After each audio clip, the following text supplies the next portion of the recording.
मत पूछो कि मेरी मंजिल कहां है, अभी तो सफर का इरादा किया है, ना हारूंगा कभी हौसला उम्र भर में, ये मैंने किसी और से नहीं खुद से वादा किया है। तो स्टूडेंट कैसे हैं आप लोग? My self Shubham Goswami. आज का ये वीडियो हमारे उन स्टूडेंट्स के लिए है जो इस बार 12th में है और जिनको स्टूडेंट 2024 बोर्ड एग्जाम देना है।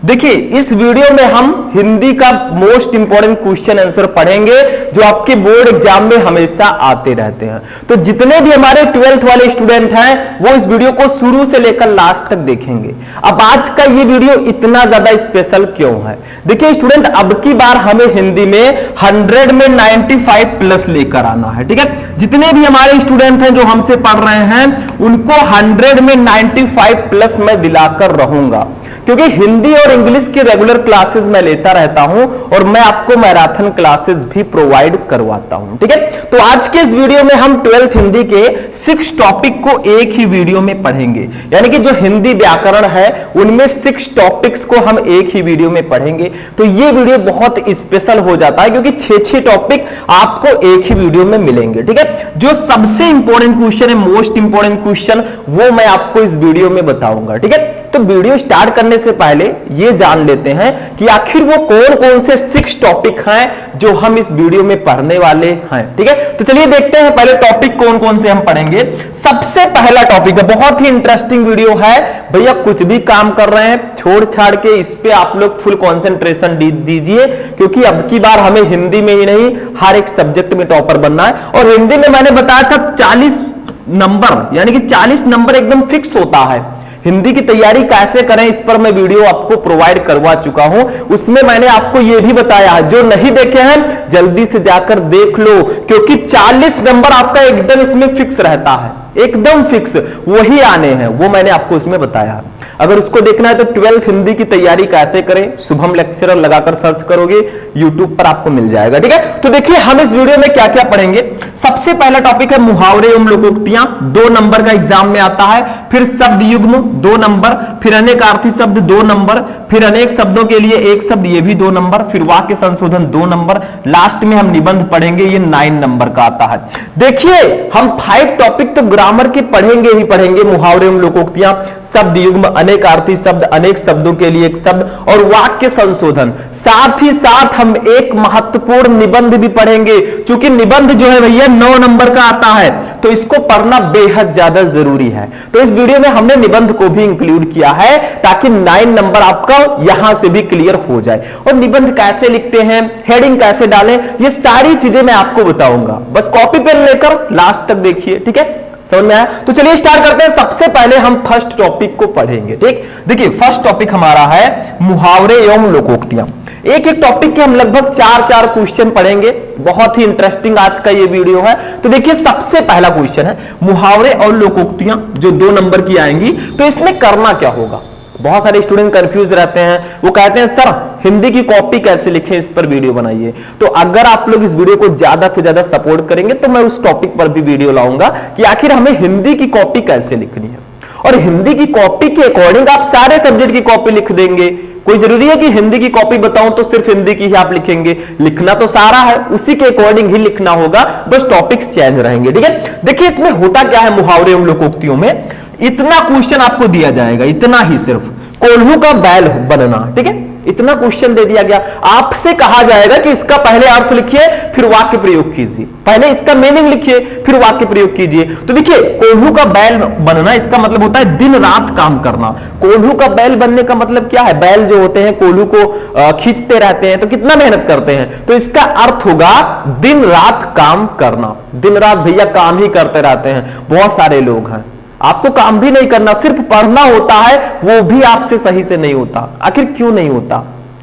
आपके माता पिता इतने आपके ऊपर पैसे खर्च कर रहे हैं, वो सोच रहे हैं हमारा बच्चा किसी लायक होगा, मैं नहीं हो पाया तो मेरा बेटा कुछ करके दिखाएगा। ठीक है, तो आपको करके दिखाना है। मेहनत तो बहुत सारे लोग शारीरिक मेहनत करते हैं, आपको सिर्फ कमरे में बैठकर कुर्सी में लगाकर आराम से पढ़ना है और खुद को दिखाना है, क्योंकि ये दुनिया जो है सुनना कम देखना ज्यादा पसंद करती है। आप कहोगे कि मैं टॉपर बनूंगा, कोई नहीं मानेगा, और अगर आप उसको करके दिखाओगे आपके घर पर भीड़ आएगी, अरे कैसे किया, आपका बेटा इतना आगे चला गया, तो ऐसा काम कीजिए कि नाम हो। ठीक है, तो कोल्हू का बैल होना मतलब दिन रात काम करना। वाक्य प्रयोग देखिए, गरीब व्यक्ति हमेशा कोल्हू के बैल की तरह काम करते हैं। जो गरीब व्यक्ति होते हैं वो हमेशा कोल्हू के बैल की तरह काम करते हैं। ठीक है, इसीलिए मैं कहता हूं भैया पढ़ लो, गरीब मत रहो। गरीब, कोई भी बच्चा अगर गरीब पैदा हुआ है तो उसकी गलती नहीं है, गरीब रहकर मर जाना ही उसकी गलती है। मतलब गरीबी काटते काटते वो लास्ट में भैया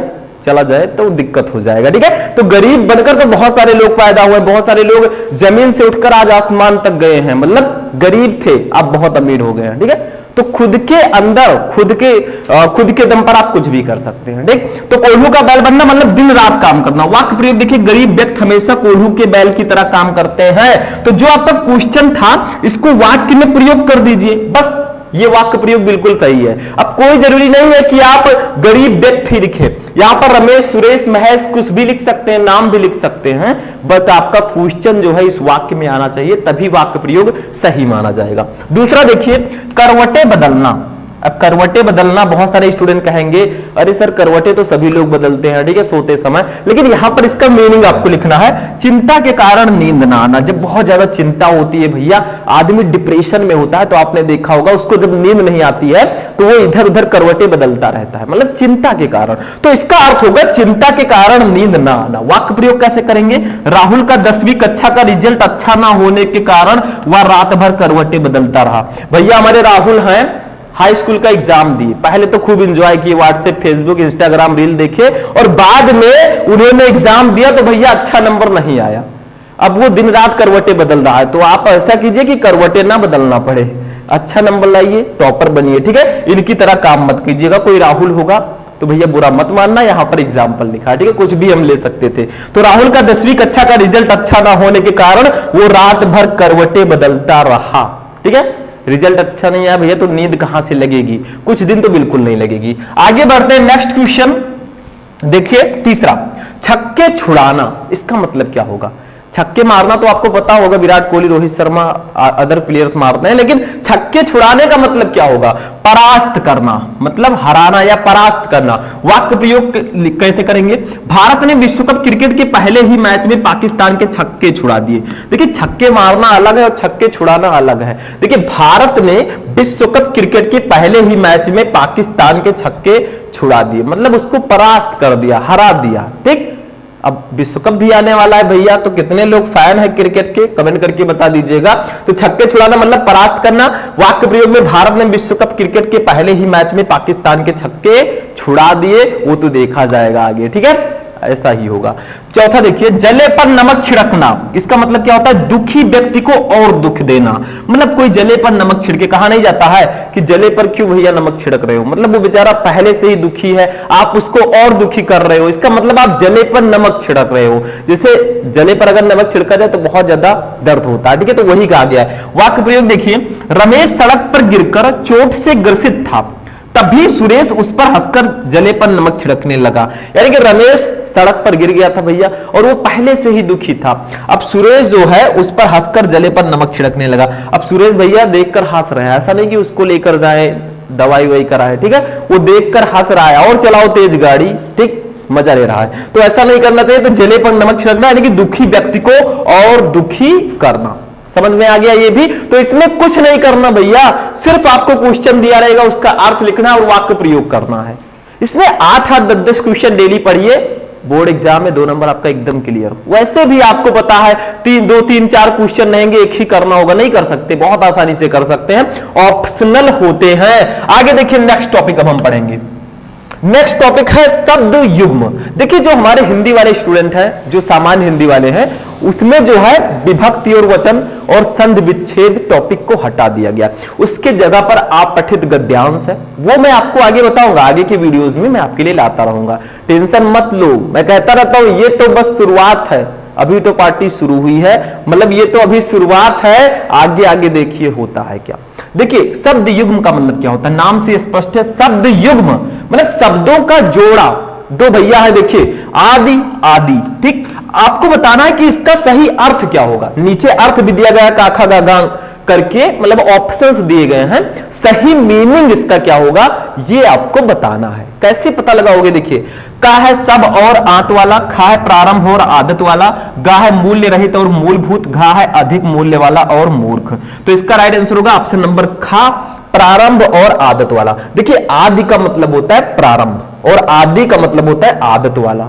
जैसे कोई भैया कुछ गुटखा खाने का आदी है, आदि का मतलब होता है आदत हो चुकी है, आदत वाला। ठीक, तो ये ध्यान रखिएगा कि जो पहले है उसका मीनिंग पहले रहेगा, जो बाद में उसका मीनिंग बाद में रहेगा। तो देखिए आदि पहले है तो इसका मीनिंग प्रारंभ, आदि का मतलब आदत वाला। मतलब सही अर्थ आपको चूज करके इसमें लिखना होता है, बाकी कुछ नहीं है, सिंपल सा। ठीक है, दूसरा देखिए भित्त भीत, भित्त भीत का सही अर्थ क्या होगा, का है भक्ति और भाग्य, खा है द्वार और दीवार, गा है दीवार और डरा हुआ, घा है बाहर और भीतर। तो इसका होगा ऑप्शन नंबर गा, दीवार और डरा हुआ। देखिए भित्ति का मतलब होता है दीवार, ठीक है, वाल जिसको इंग्लिश में बोलते हैं, और भीत का मतलब होता है डरा हुआ। देखिए भयभीत, बहुत डरा हुआ है। ठीक है, तो ये आपका सही अर्थ होगा, गा वाला ऑप्शन बिल्कुल राइट होगा। तो इसमें आपको ये जानना जरूरी है कि आखिर किसका सही अर्थ क्या होगा। उल्टा दे दिया जाता अगर आपको कि डरा हुआ और दीवार, तब आप कंफ्यूज हो जाते। इसीलिए आपको पता होना चाहिए कि भित्ति का मतलब दीवार होता है, भीत का मतलब डरा हुआ होता है। ये आप लोग तभी अच्छे से पढ़ सकते हैं जब हम जो भी क्लासेस लेते हैं उसको ध्यान से समझा कीजिए। आप कहीं से भी पढ़ रहे हैं, मुझे कोई प्रॉब्लम नहीं, बट जो क्लासेस मैं आपको देखता हूं दैट्स अ यूनिक, इसको आपको लेना बहुत जरूरी है, सारी क्लासेस। ठीक, पहले भी प्रोवाइड करा चुका हूं। नेक्स्ट क्वेश्चन देखते हैं क्या है। देखिए नेक्स्ट क्वेश्चन है तीसरा नंबर, प्रारंभ प्रारब्ध। अब प्रारंभ प्रारब्ध का सही अर्थ क्या होगा बताइए। प्रारंभ का मतलब तो सबको पता होगा, आरंभ होता है, तो इसका मतलब यह हुआ कि इसमें से आपका का या तो गा, इसी में से कोई सही है। देखिए प्रारंभ का मतलब आरंभ होता है, तो का और गा में से कोई सही है। अब दो ऑप्शन 50-50 हो चुका है, कौन बनेगा करोड़पति का, मतलब दो ऑप्शन तो वैसे ही गलत हो गए। अब दो बचा है, लाइफलाइन हो चुकी है। तो का है आरंभ और योजना, खा है अर्थ और इत, गा है आरंभ और भाग्य, गा है शुरू करने की स्थिति और समाप्ति। तो देखिए प्रारंभ का मतलब होता है आरंभ और प्रारब्ध का मतलब होता है भाग्य। तो गा वाला ऑप्शन आपका बिल्कुल राइट होगा।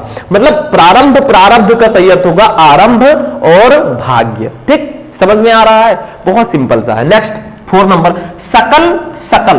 देखिए दोनों सेम सेम लग रहे हैं, सिर्फ डिफरेंस क्या है भैया, इसमें ये वाला सा है, इसमें दूसरा सा है, मतलब दोनों में थोड़ा सा डिफरेंस है। अब इसी का आपको मीनिंग बताना है।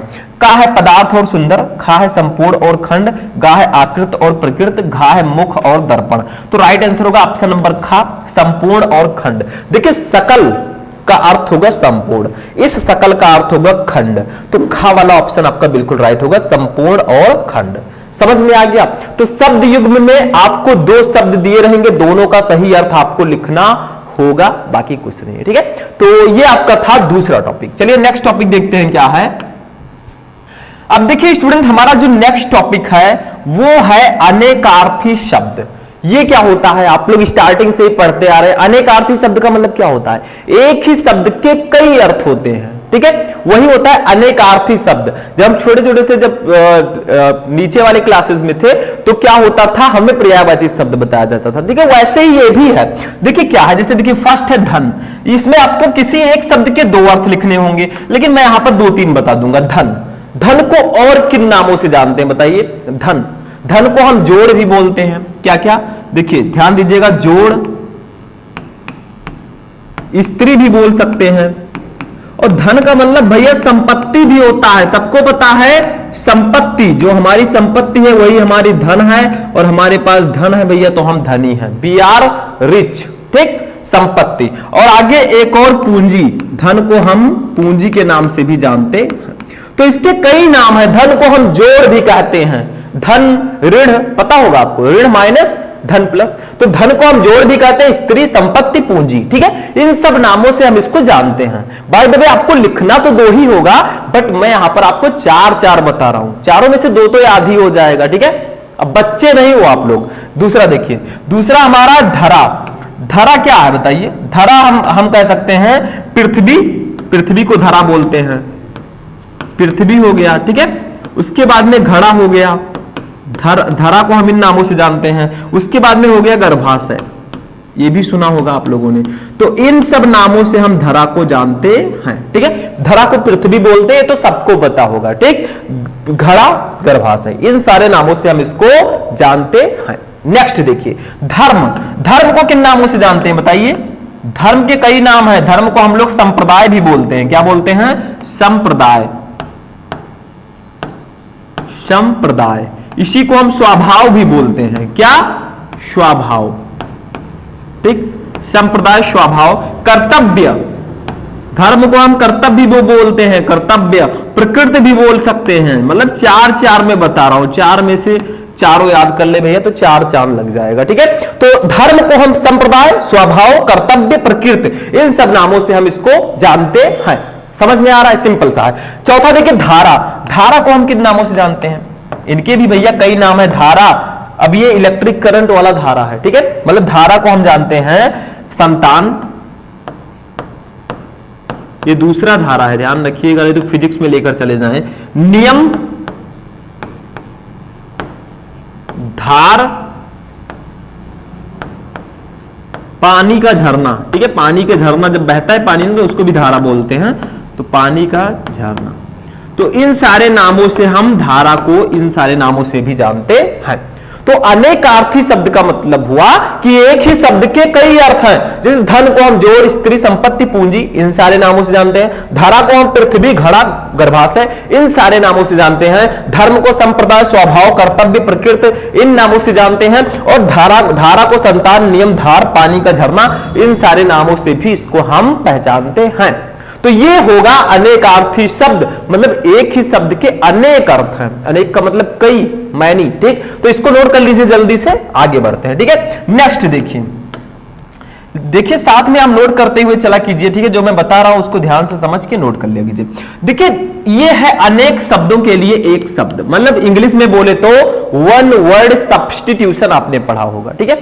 मतलब ज्यादातर हमारे हिंदी व्याकरण में इंग्लिश वाली चीजें हैं। मुहावरे, लोकोक्तियों को इंग्लिश में क्या बोलते हैं? आइडियम्स एंड फ्रेजेस, वो आपको पढ़ना पड़ता है, ठीक है। अनेकार्थी शब्द सिनोनिम्स होगा इंग्लिश में, ठीक। तो ऐसे ऐसे सारी चीजें हिंदी टू इंग्लिश ट्रांसलेशन समझ लीजिए हैं, बस आपको पता होना चाहिए कि आखिर इसका हिंदी इंग्लिश क्या होगा। देखिए पहला है, जो मर्यादा का पालन करता हो उसको एक शब्द में क्या बोलेंगे? मतलब अनेक शब्द के लिए एक शब्द आपको चूज करना है। जैसे आपसे कहा जाए जो ईश्वर में विश्वास रखता हो उसको हम लोग बोलेंगे आस्तिक, ठीक है। जो ईश्वर के अस्तित्व में विश्वास रखता हो, इंग्लिश में बोले तो one who believes in God, उसको बोलते हैं एथिस्ट, ठीक है, उसको थीस्ट बोलते हैं। तो ये है जो मर्यादा का पालन करता हो उसे हम लोग बोलते हैं मर्यादित। जैसे हम हैं, अगर मर्यादा का पालन कर रहे हैं भैया तो हम मर्यादित व्यक्ति हैं, ठीक। दूसरा देखिए संयम से और कम बोलने वाला, यानी कि जो संयम से बोलता हो और कम बोलता हो उसे एक शब्द में क्या कहेंगे? आपके भी क्लास में होगा, पीछे वाले बेंच पर बैठे होंगे दो चार लोग, वो कम बोलते हैं, जब सर उठा देते हैं भैया ये बताओ तो उनको कुछ नहीं पता होता, ठीक। समझ में आया? तो संयम से और कम बोलने वाला, जो कम बोलता हो उसको हम लोग कहेंगे मितव्ययी, मतलब कम बोलता है, मितभाषी। मितभाषी, मितव्ययी तो उसको बोलेंगे जो कम खर्च करता है भैया। कुछ लोग होते हैं फ्रेंड में, जब उनको साथ में लेकर चले जाओ तो खर्चा नहीं करते हैं भैया, जेब से पैसे नहीं निकलते हैं, लेकिन दोस्त है, दोस्ती में सब कुछ चलता है, ठीक है। वो नहीं करेंगे तो हम किस काम के? तो संयम से और कम बोलने वाला उसको मितभाषी बोलेंगे, या फिर ऐसा भी आ सकता है जो कम बोलता हो उसको मितभाषी बोलेंगे। अगर पूछा जाए संयम से और कम खर्च करने वाला, वो मितव्ययी होगा, ठीक। तीसरा देखिए मोक्ष की इच्छा रखने वाला, मोक्ष की, मोक्ष मत समझिएगा, मोक्ष, ठीक है। तो इसकी इच्छा रखने वाले को हम लोग बोलते हैं, देखिए बोलेंगे मुमुक्षु, बोलने में भी थोड़ा अजीब है, ठीक है। तो इसको हिंदी है भैया तो बोलना तो पड़ेगा, तो मुमुक्षु। तो भैया की मोक्ष की इच्छा रखने वाला, जो मोक्ष की इच्छा रखता है उसे मुमुक्षु बोलते हैं। चौथा देखिए संयम से और कम खर्च करने वाला, आखिरकार भैया आ गए हमारे फ्रेंड, ठीक। संयम से और कम जो खर्च करता है उसको क्या बोलेंगे? अभी मैंने बताया था, सिंपल सा है, मितव्ययी, मितव्ययी, ठीक है, मितव्ययी। तो जो संयम से और कम खर्च करेगा उसको बोलेंगे मितव्ययी। मितव मतलब मित मतलब कम, और व्ययी मतलब व्यय करने वाला। तो मितव्ययी मतलब संयम से और कम खर्च करने वाला, ठीक। समझ में आ गया? तो यही होता है अनेक शब्दों के लिए एक शब्द, इसमें भी कुछ खास नहीं है, सिंपल सा है, बस हो गया, ठीक। नेक्स्ट, समझ में आ रहा है? सारी चीजें नोट करते हुए चलिएगा, ये सारे के सारे क्वेश्चन इंपॉर्टेंट हैं। और मैंने बताया था अभी तो ट्रेलर है, आगे आगे मैं आपको बहुत सारे क्लासेस प्रोवाइड कराऊंगा। ठीक, समझ में आया? बस आप लोगों का साथ चाहिए। नेक्स्ट क्वेश्चन देखिए, अब आते हैं वाक्य संशोधन पर। नाम से यह स्पष्ट है, कभी आधार कार्ड संशोधन कराने गए होंगे आप लोग, करेक्शन कराने, वही इसमें क्या है, वाक्य को करेक्शन करना है, मतलब सही करना है। गलती होगी सही कर दो, काम खत्म। वाक्य संशोधन 2 नंबर का आएगा। 3-4 वाक्य दे रहेंगे, आपसे कहा जाएगा किसको सही करके लिखिए। जैसे जो तीनों वाक्य आपको दिख रहे हैं इसमें गलतियां हैं, इसमें गलती है, आप जान नहीं पाओगे लेकिन गलती है। बहुत सारे स्टूडेंट जान जाएंगे जो पढ़े होंगे भैया, क्योंकि पढ़ोगे तभी आगे बढ़ोगे, और पढ़ोगे तो ये सारी चीजें जो मैं बता रहा हूं, कुछ स्टूडेंट तो ऐसे होंगे वो चैटिंग में अभी कर रहे होंगे, ये सही है सर, ये ऑप्शन ए सही है, बी सही है, डी सही है, उनको पता है। ठीक है, पता है, अच्छी बात है। जिनको नहीं पता उनके लिए तो ज्यादा बेटर रहेगा। देखिए फर्स्ट है हमारा अशुद्ध है। अशुद्ध का मतलब ये गलत सेंटेंस है। कल वह परीक्षा में नहीं बैठा, तो इसमें गलती क्या है वो आपको सही करके लिखना है। ठीक है, तो कल वह परीक्षा में नहीं बैठा। देखिए भैया, कौन परीक्षा में नहीं बैठा? वह, तो ये सब्जेक्ट है, तो सब्जेक्ट को हम आगे लिखेंगे, तो ये कल आगे कहां से आ गया? ये तो सब्जेक्ट है नहीं, तो हम लिखेंगे वह कल परीक्षा में नहीं बैठा। पहले भैया सब्जेक्ट को लिखिए, वह, सब्जेक्ट जानते हैं, कर्ता हिंदी में बोलते हैं इसको। तो क्या लिखेंगे हम लोग? वह कल परीक्षा में नहीं बैठा, नहीं बैठा। अब पता नहीं क्यों नहीं बैठा भैया, क्या पता उसको पता ना रहा हो, कुछ पढ़ लिख कर नहीं गया हो, या सोच रहा हो भैया फेल ना हो जाए। तो कल वह परीक्षा में नहीं बैठा, इसको सही करके हमने लिखा है, ये शुद्ध रूप है, वह कल परीक्षा में नहीं बैठा, बस सही हो गया। सब्जेक्ट को पहले कर दीजिए, काम खत्म। लेकिन हर जगह सब्जेक्ट को ही आगे पीछे नहीं रहेगा, दूसरे टाइप से भी क्वेश्चंस आते हैं। दूसरा हमारा क्या है देखिए, दूसरा हमारा है उसके कोई संतान ना था। उसके कोई संतान ना थी कि था, बताइए आप ही लोग बताइए। तो इसका होगा उसके कोई संतान ना थी, बस था के जगह पर थी कर दीजिए। तो उसके कोई संतान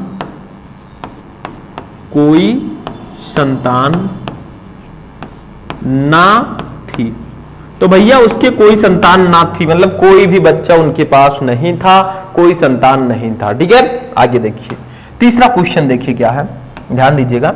उसने मेरे को 20 रुपए दिए हैं, उसने मेरे को 20 रुपए दिया है, इसमें गलती क्या है? अब मेरे को क्या है भैया, कौन सी भाषा है? मेरे को, मुझे, ठीक, मुझे रहेगा, तो उसने मुझे 20 रुपए दिए हैं। देखिए यहां पर दिया है तो ये गलत हो जाएगा। ठीक है, या मैंने होता तब तो दिया है सही होता, मैंने उसे 20 रुपए दिया है, लेकिन उसने मेरे को 20 रुपए दिया है, ये गलत है। उसने मुझे 20 रुपए दिए हैं, इसमें दो गलती है। सबसे पहले तो मेरे को के जगह पर मुझे रहेगा, और 20 रुपए दिए, दिया के जगह पर दिए रहेगा, बस हो गया। ठीक, तो लिखेंगे हम लोग यहां पर उसने, नीचे लिख रहा हूं ध्यान दीजिएगा, उसने मुझे 20 रुपए दिए हैं, ठीक है। तो उसने मुझे 20 रुपए दिया, देखिए उसने मुझे 20 रुपए दिए हैं, दैट्स राइट। अब ये वाक्य आपका सही हो चुका है, समझ में आ रहा है? सिंपल सा, इसमें कुछ है नहीं, गलत को सही करो, ठीक है, गलतियां सही करो, माफ करो और आगे बढ़ो। नोट कर लिया, चलिए आगे बढ़ते हैं। आगे एक क्वेश्चन इसमें और है भैया, क्योंकि ये है हमारा 4 क्वेश्चन की सीरीज हम ले रहे हैं, तो इसको देखिए। देखिए अशुद्ध वाला, बकरी दूध देता है। अब बकरी दूध देता है, ठीक है, ये गलत है, क्योंकि बकरी है, बकरा नहीं, और बकरा दूध भी नहीं देता, सबको पता है। ठीक है, तो बकरी दूध, बकरी तो एक प्रकार से फीमेल है, तो बकरी दूध देती है, देता नहीं है। पढ़ने से ही, अगर आप ब्रिलियंट हैं तो आपको पढ़ने से ही अंदाजा हो जाएगा कि आखिर इसमें गलती कहां है। पढ़ने से ही सबको पता चल जाता है कि बकरी दूध देता है, नहीं, बकरी दूध देती है, यहां पे गलती है। तो लिखेंगे बकरी दूध देती है, तो बकरी दूध देती है, ये बिल्कुल राइट होगा। समझ में आ रहा है? बस हो गया, ये टॉपिक भी हमारा हो चुका है। अब हम अपने लास्ट टॉपिक पर आते हैं, जो कि है निबंध। और हम किस टॉपिक पर निबंध लिखेंगे? जो आप डेली यूज करते हैं। क्या यूज करते हैं वो आगे मैं बताता हूं, ठीक है, नोट कर लीजिए इसको। अब चलिए स्टूडेंट देखते हैं नेक्स्ट टॉपिक क्या है। नेक्स्ट टॉपिक जो है ये भैया है निबंध, और हम निबंध किस टॉपिक पर लिखेंगे बताइए। मैंने बताया था डेली यूज करते हैं आप लोग, वही है इंटरनेट, अभिशाप या वरदान। बताइए इंटरनेट जो है ये हमारे लिए अभिशाप है या वरदान है, या अपनी भाषा में बोले तो इंटरनेट जो है हमारे लिए लाभदायक है या हानिकारक है। देखिए बहुत सारे लोगों के लिए तो लाभदायक है जो इसको सही से यूज करते हैं, मतलब यूज के ऊपर है, आप इसको यूज कैसे करते हैं। वैसे बिजली जो है लाइट वो भी हमारे लिए लाभदायक भी है और हानिकारक भी है, क्योंकि उसको देखिए उससे हमें प्रकाश मिलता है, सारी चीजें मिलती हैं, ठीक है, सारी सुख सुविधाएं मिलती हैं, और उसी को छूकर गलती से छू लिया या फिर कुछ प्रॉब्लम हो गया तो भैया डायरेक्ट ऊपर भी पहुंच जाते हैं। तो बताइए ऐसे ये भी है इंटरनेट अभिशाप है या वरदान है। जो इंटरनेट को सही से यूज कर रहे हैं उनके लिए तो ये वरदान है, ठीक है, और जो इंटरनेट गलत तरीके से यूज कर रहे हैं उनके लिए अभिशाप है, ठीक है। और आप लोग जो इस समय कर रहे हैं आपके लिए भैया वरदान है, क्योंकि आप पढ़ाई कर रहे हैं, पढ़ाई से जानकारी होगी, जानकारी होगी तो अच्छे नंबर आएंगे, अच्छे नंबर आएंगे तो किसी लायक बन जाएंगे, ये ध्यान रखिएगा। तो इंटरनेट में सबसे पहले देखिए, इसको तो लिखना नहीं है, ये सारी चीजें मैंने वैसे लिख दी है कि ये सारी चीजें आपको हेडिंग के रूप में डालनी होती है, कॉपी में मत लिखिएगा, ये आपको हेडिंग के रूप में डालना है। मतलब संकेत बिंदु में भूमिका, इंटरनेट का अंग, इंटरनेट का प्रसार, इंटरनेट की उपयोगिता और इंटरनेट की हानि, उपसंहार। देखिए ध्यान रखिएगा जब भी आप लिखने चले निबंध, दो हेडिंग तो बहुत जरूरी है। सबसे पहला प्रस्तावना, दूसरा है उपसंहार। प्रस्तावना की जगह पर यहां पे भूमिका है, लेकिन यहां पे आपको प्रस्तावना कर देना है, प्रस्तावना, ठीक, ये हेडिंग डालना है, और यहां पे भी आपको हटाकर प्रस्तावना कर देना है, क्योंकि सबसे पहला हेडिंग होगा प्रस्तावना। मतलब दोनों सेम ही है कि आखिर क्या भूमिका है प्रस्तावना में, उसके बारे में लिखना होता है जिस पर आप निबंध लिख रहे हैं। बाकी निबंध में हेडिंग बहुत इंपॉर्टेंट है, जो हेडिंग वाइज अच्छे से निबंध लिखेगा वही 9 में 9 फुल मार्क्स लेकर आएगा, ठीक है। मतलब हेडिंग बेहद ज्यादा इसमें मायने रखती है कि आप कैसे हेडिंग को डाल रहे हैं, ठीक है, कितने हेडिंग है। तो सबसे पहले निबंध में प्रस्तावना हम लिखेंगे कि आखिर निबंध होता क्या है, निबंध में है क्या। आज के युग में इंटरनेट की दुनिया ने लोगों को इतना अधिक प्रभावित कर दिया है कि लोग ज्ञान प्राप्ति के अतिरिक्त खेलने, पढ़ने, संगीत सुनने, चित्रकारी करने तथा अपने अनेक अन्य उद्देश्यों को पूरा करने के लिए इंटरनेट का सहारा लेते हैं। यह विज्ञान का एक चमत्कार लगता है जिसने संचार में गति एवं विविधता लाकर पूरी दुनिया को परिवर्तित कर दिया। लेकिन जब इंटरनेट नहीं था भैया तो क्या करते थे, मान लीजिए हम हैं और पापा जी हमारे कहीं अलग हैं, ठीक है, दूर हैं, तो इंटरनेट नहीं था तो एक लेटर हम लिखते थे और पोस्टमैन के जरिए वो जाता था, 8-10 दिन लग जाते थे। अब तो भैया एक फोन, डायरेक्ट नंबर डायल किया, फोन किया, बस हालचाल हो गया। लेकिन पहले ऐसा नहीं था, तो हमारे लिए कितनी सुख सुविधा हो गई। वो टाइम वेस्ट होता था, आज पता चला आज घर में शादी है, गलती से आप लोग शादी के एक दिन पहले अगर पोस्ट किए तो पता लगेगा उनके यहाँ पहुंचते पहुंचते शादी हो चुकी है। देख तो थोड़ी तेजी, थोड़ी स्पीड हमें मिली है इंटरनेट से। जैसे आप कह सकते हैं 2G पहले था, 3G आया, फिर 4G आया, अब 5G आ गया। तो इंटरनेट की जो सुविधा है, स्पीड है, वो भी बढ़ती जा रही है। तो वही यहां पे कहा जा रहा है कि इंटरनेट की दुनिया जो है इतना प्रभावित इसने कर दिया है कि सब लोग इसको ज्ञान प्राप्ति के लिए भी यूज करते हैं, मनोरंजन के लिए भी यूज करते हैं, पढ़ने के लिए भी यूज करते हैं, जैसे आप लोग अभी कर रहे हैं, और संगीत सुनने यानी कि गाना सुनने के लिए भी, सॉन्ग सुनने के लिए भी हम इसको यूज करते हैं, चित्रकारी करने के लिए, सारी चीजें करने के लिए हम इसको यूज करते हैं। और हम जैसे बच्चों को, मतलब हम जैसे लोगों को लगता है कि जो इंटरनेट है ये एक चमत्कार है, ये नहीं होता तो हमारा क्या होता, 2 मिनट आपसे आपका फोन छीन लिया जाए तो बहुत बुरा लगता है, ठीक है। तो इसने हम सबको अपने आप में जकड़ लिया है।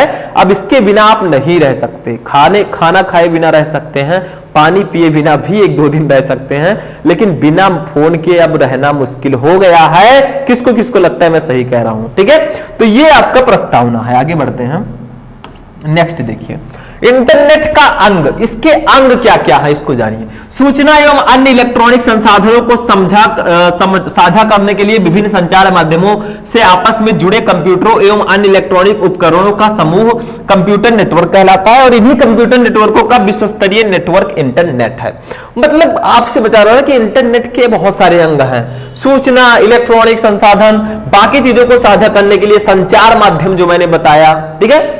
जैसे पहले टेलीविजन नहीं होते थे, टेलीविजन हो गए, कहीं भी कुछ भी हो रहा है, जैसे मान लीजिए क्रिकेट हो रहा है किसी भी कंट्री में, वो आपको डायरेक्ट प्रसारण करके लाइव दिखाया जा रहा है। तो ये सारी सुविधाएं हमें मिल गई, कहीं से भी किसी चीज को भी हम देख सकते हैं, घर बैठे हम लोग इंडिया से अमेरिका, जापान, उसको सब कुछ देख सकते हैं एज अ वीडियो। ठीक, तो ये सारी चीजें इंटरनेट है। ठीक है, इंटरनेट का प्रसार कैसे है? देखिए, शीत युद्ध के दौरान इंटरनेट का प्रसार कब से हुआ, खोज कब हुई, ये सब बताया जा रहा है। तो शीत युद्ध के दौरान वर्ष 1969 में अमेरिका के प्रतिरक्षा विभाग ने युद्ध की स्थिति में अमेरिकी सूचना संसाधनों के संरक्षण एवं आपस में सूचना को साझा करने के उद्देश्य से पहली बार कुछ कंप्यूटरों के एक नेटवर्क ARPANET, जिसको ARPANET बोला गया, इसकी स्थापना की। मतलब भैया अमेरिका में युद्ध हो रहा था तो उन्होंने सोचा कि प्रसारण करने के लिए, एक दूसरे को मैसेज भेजने के लिए कुछ किया जाए, उन्होंने इंटरनेट की खोज कर दी अमेरिका ने। ठीक, सारे खेल अमेरिका का ही है। आगे देखिए, इसी संकल्पना के आधार पर अन्य कंप्यूटर नेटवर्कों का निर्माण हुआ, जो आगे चलकर विश्व स्तरीय नेटवर्क इंटरनेट के रूप में तब्दील हो गया। मतलब पहले तो शुरू में छोटी मोटी व्यवस्था की गई थी, धीरे धीरे बहुत सारे कंप्यूटर को मिलकर धीरे धीरे नेटवर्क बनाया गया और उसको इंटरनेट नाम दिया गया, वही है इंटरनेट। और इंटरनेट अगर आपके फोन में खत्म हो जाए, डाटा खत्म हो जाए, तो फोन भी किसी काम का देखा जाए तो नहीं है, सिर्फ बात कर सकते हैं, बाकी डिब्बा है। ठीक है, आगे बढ़ते हैं।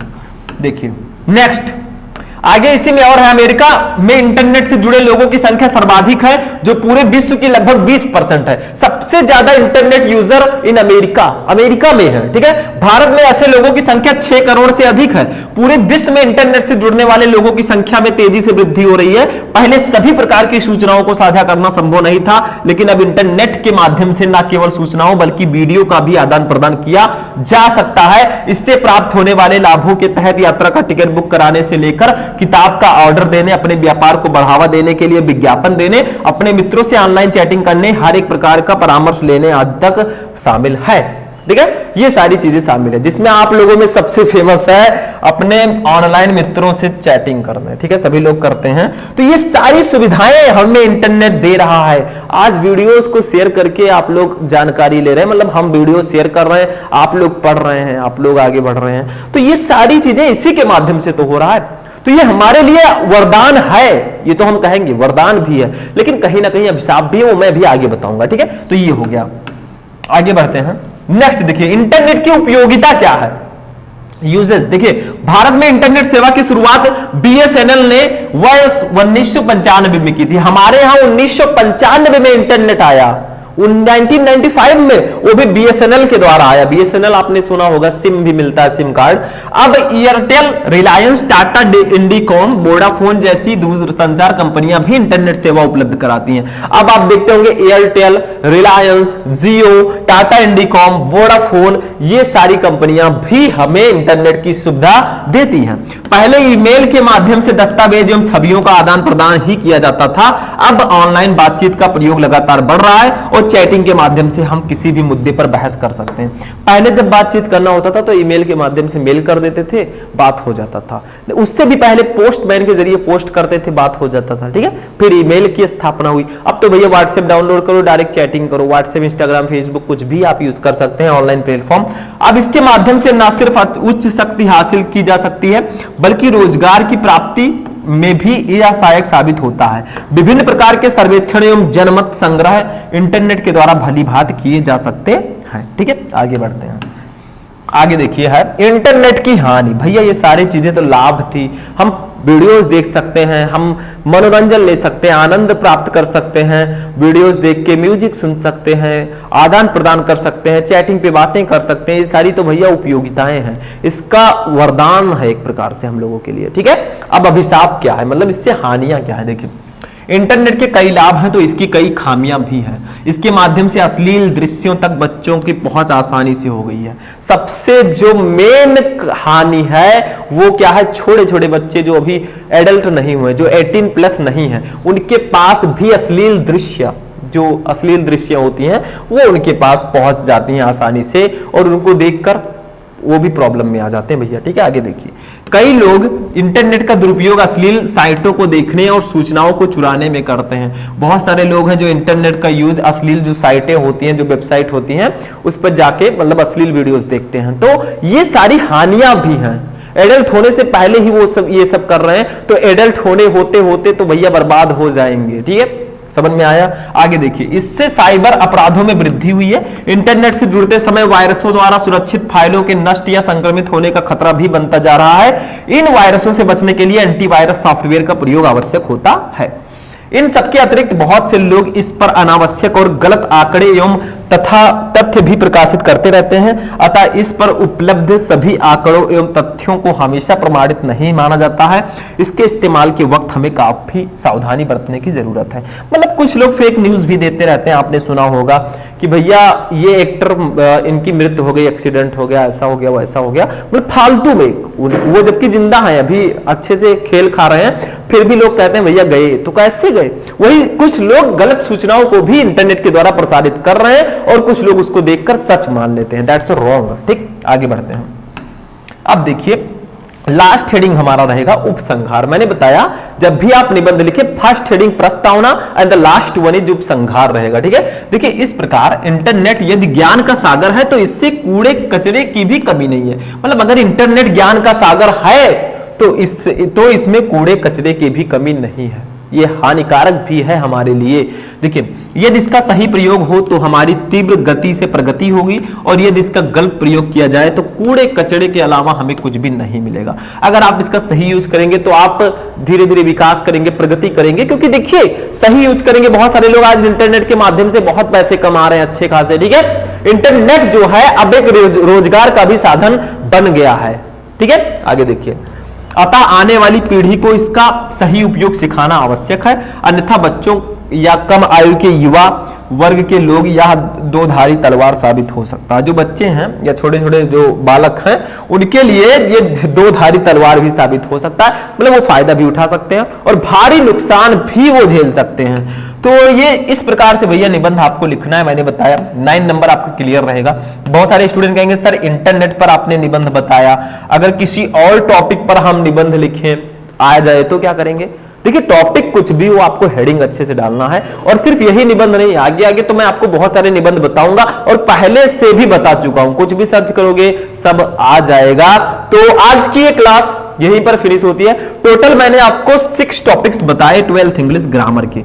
बहुत ही इंपॉर्टेंट ये वीडियो है, बहुत ही स्पेशल है। तो सबसे पहले इस वीडियो को लाइक कर दीजिए, चैनल पर नए चैनल को सब्सक्राइब कर लीजिए और अपने दोस्तों के साथ भी इस वीडियो को शेयर कीजिएगा। तो चलिए मिलते हैं नेक्स्ट वीडियो में नेक्स्ट टॉपिक के साथ। तब तक के लिए जय हिंद।